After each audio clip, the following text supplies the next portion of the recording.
Hello guys, my name is Xenia, I'm vocalist and vocal coach, and today we are going back to Bad Omens. I am so excited to listen to this live performance. You wanted me to listen to Dethrone. I am not going to lie, I have been listening to Bad Omens since my reaction to Spectre. It'll be up here if you haven't watched that one. I love his voice. I cannot stop listening to them. Also, I can see a huge difference in his voice in his earlier albums, and it's so interesting. Like, I mean, what's not to love? Okay, let's do it. Why not? I'm a little like scared and I don't know what to expect, but let's do it. What new world do you know? Concrete. Oh, so Sounds like it. sounds like it. Such a dark voice. Concrete. Interesting. Listen, do you fucking know? Concrete. Is that distortion? Louder! Concrete. Is that distortion? It's like really dark. Is this kind of type, but also really gritty. I don't hear lots of air. Interesting. Let's continue. I can't fucking hear you! Concrete. Yeah, when he was doing this like, yeah, it was more Fry. But when he was doing this concrete, it was more of a grunt-ish. But there was also some false chords involvement, I believe, because it sounded not like, not like that, but it was more like, really.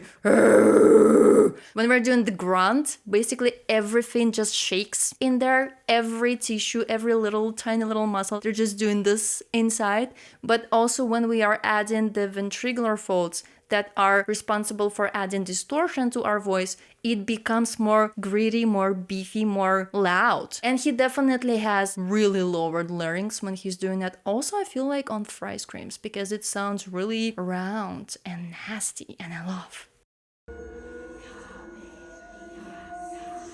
Concrete. Yeah. Concrete. Interesting. Concrete.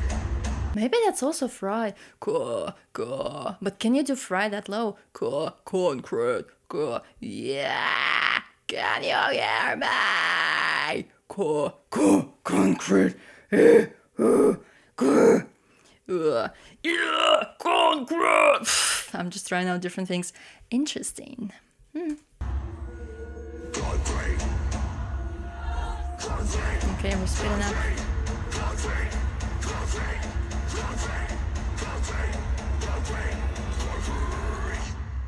Okay. Motherfucks.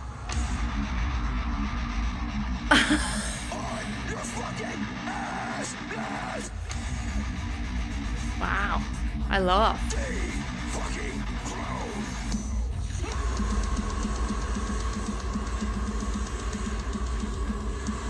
Oh my god. Ooh. Was that distortion or Fry? When he was doing this like, you basically changed the position of the tone, as far as I know. I am still learning all of those things. Okay, I can do distortion, but when it comes to all of this like deathcore things, just like what's his name, Will Ramos are doing, this is a little different because they involve a lot of the tone, different tone movements, and also the shape of the mouth, because basically there is no tone, so vocal cords are not involved. It's just atonal. Basically, you control the resonance by moving your tone in different positions. So cool. I'm not sure what it was. I feel like that was distortion. Or maybe that was grunt. But that sounds cool. And also he has a really cool stage presence. I mean, he's like the man, he's the boss. I love. That's nice. That's a cool sound as well.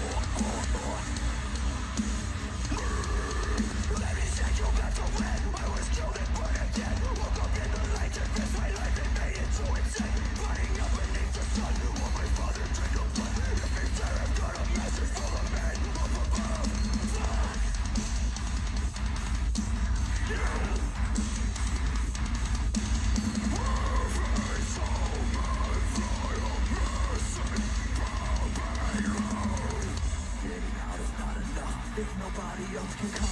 If he's home, I've got a message for the man above. Take me to the very gate, so I can look you in the eye when I spit in your face.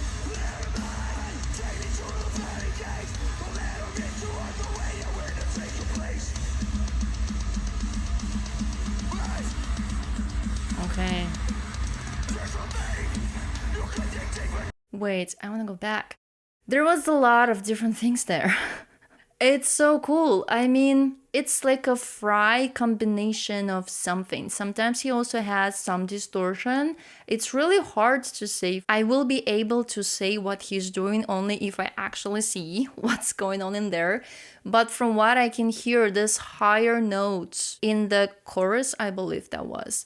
It was like, yeah, yeah, yeah. And you see that he holds his mic really close to his mouth. And this is because fry screams are really quiet. So sometimes they do like this to kind of collect all of the frequencies together. I have my mic here.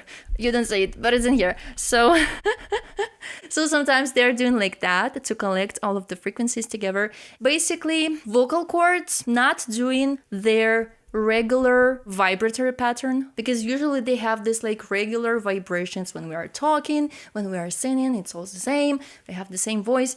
But when we are doing fry screams, they are doing this like sloppy, irregular vibrations. That's why we have this like kind of like a frying sound. There has to be some air, like a tiny bit of air, but it's all about having lots of energy in your body, but not trying to be too loud. So it's this balance. And with fry scream, I feel like there is no general steps program where you can find fry screams. There is no such thing like, okay, step 1, step 2, step 3, and then in the end you have it, because we are all so different and we have unique voices. And what can work for one person doesn't necessarily work for another. And so you need to do a lot of trial and errors, a lot of practicing, doing different sounds. Some people find it through the vocal breaks when they do this like and then they can find that. And then also some people combine fry screams with grunts and with distortion. Okay, I want to go back. He is really cool. I mean,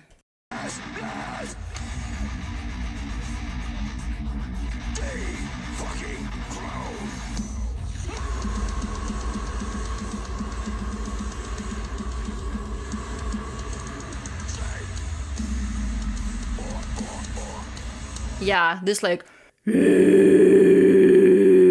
sound that he did there in the beginning, it's basically you are saying ooh, and then you're kind of doing this exhausted thing, and then you place your tongue like this, and then you say and then you can also play with the yawn, with lowering your larynx. That can also help. I cannot do all of those things now, but it's cool. It's cool. I'm gonna get there. And also talking about the energy, you can see him working, so that's another thing. You need to be physically strong, you need to exercise. Going to the gym is really important for your voice as well, because we are using many different muscles when we are singing, and when we are adding these harsh effects like distortion and grunt and growl and all of those harsh screams, you can see that they are working. It's like a workout for your voice, so you need to have lots of energy. Just look at his body, he's working a lot.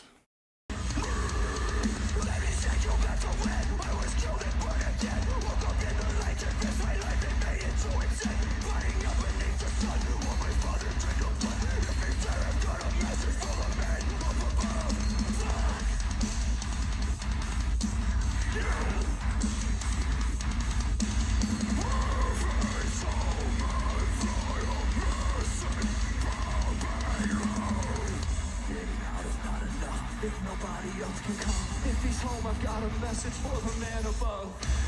Can we stop? I know that it's the chorus, but what's interesting is that he holds his hand back there when he was doing this.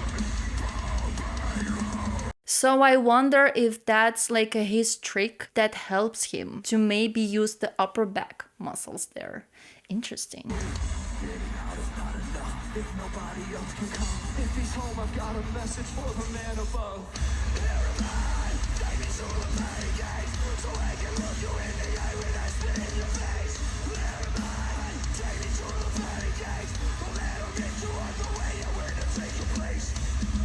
Cool. And also talking about his body, I mean, I have to say that. I see that a lot. He was bending forward. And this is also what we are doing when we need to have this consistent movement in our support muscles, because we cannot lock it in here like if we lock the muscles in here, then we have tension in here as well, because there has to be balance between our energy in our body, and we have to have this continuous movement in the support. So when we are sinning, just like a quick thing that I always tell to my sinners, we need to breathe in by expanding the ribs. And then you need to keep your ribs expanded while you are sinning, but your lower belly needs to gradually go in. And that's why when they are bending on stage and doing all of this kind of movement, it helps with the support a lot. And you can see that when he was doing in here. If nobody else can come, if he's home, I've got a message for the man above. You see that? He has one leg up and then he's bending forward because he needs to help his voice to sing it till the end. Also, the phrases are short, but there are not many pauses in between. So he needs to be able to have a quick breath and then go from there. So he's really helping himself with the body, and that is so clever. I mean, that's cool. I don't know what to say about all of these screams. This is just the fry scream, at least from what I can hear. But cool. Again. Wow, he's working a lot. Cool. Again, the hands.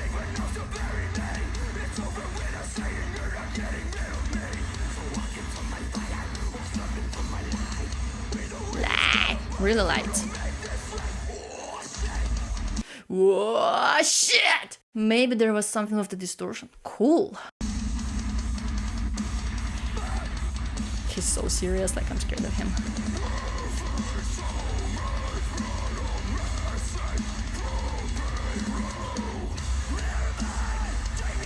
Now I'm overthinking that, because now he was doing this and I'm like, okay, interesting. Usually I would advise to not do this because then it can actually lock these muscles. I mean, okay, can I go back?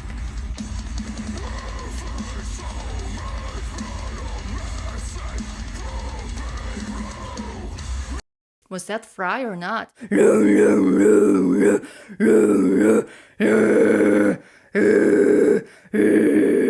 I feel like that was more grunt with false vocal cords. And then I guess he goes back to the fries. Yeah.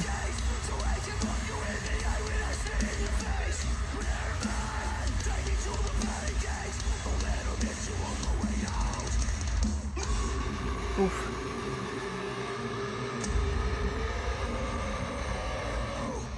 Cool. So he started with this like, and then he opened that to O, I believe. Kind of like this. I don't know what he did there. And again, he was kind of going like this. And he's so serious. Look at his brows. Like, oh my God, that's a lot of work.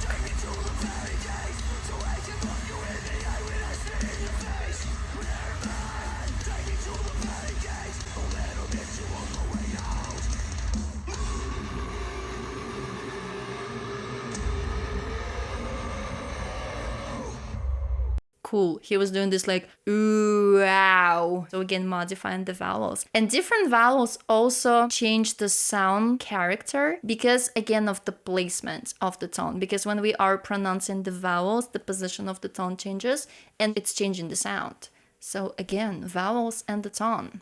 Cool. Ay! Ay! Interesting.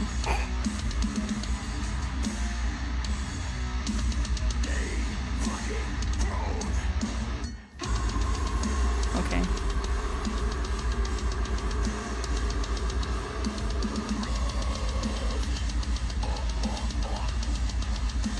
Oh! Oh! Oh! There was harsh attack of the sound. Interesting. One more time, make some fucking noise. Yay!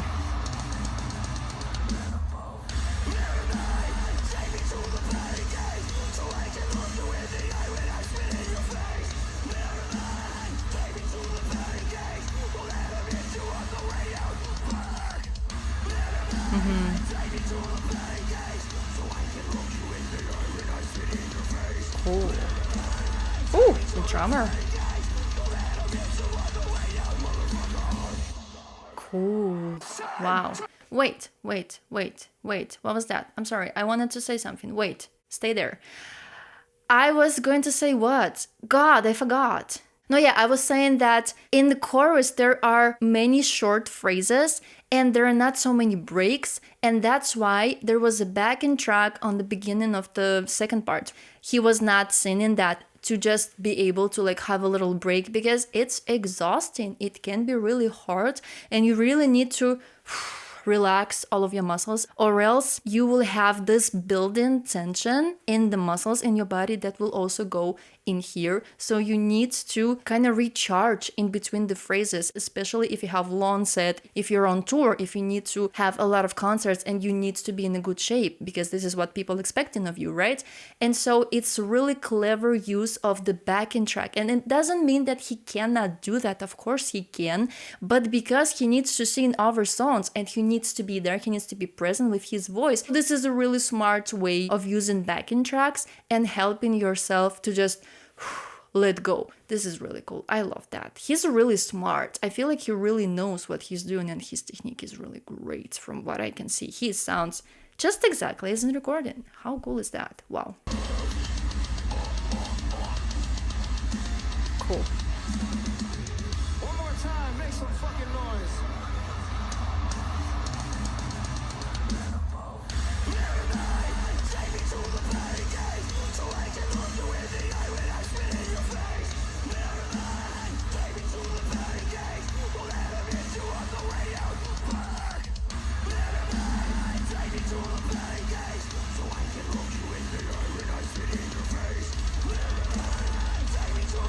And here he did it all. Whew, that was a lot.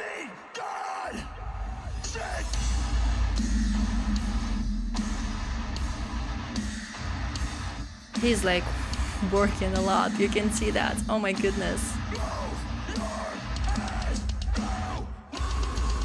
Wow. Again, he's doing that, but he's also holding in here. Cool.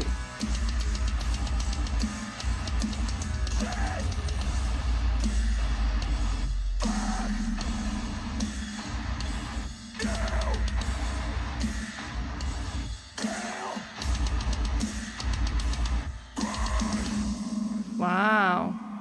Yeah. Nice. So that was cool. I really loved it. I want to see his other performances and I would love to see him live. That would be nice. But yeah, that was fun. And all of the choices that he made in terms of giving himself a little break, using the backing track. And it was really interesting to see how he uses his body. It's really technically demanding to sing like that and to switch from harsh to cleans. And also when you need to sing the whole set of songs that have all of those different elements, it can be a lot. But again, when you are an experienced singer and when you have been singing those songs many times, it goes into the muscle memory. But it doesn't mean that you shouldn't do anything to protect your voice and to not strain your voice. So I think it's really smart. Tell me what you like about Noah's voice. Tell me if you've seen them live. And yeah, I will see you in my next video. Bye guys.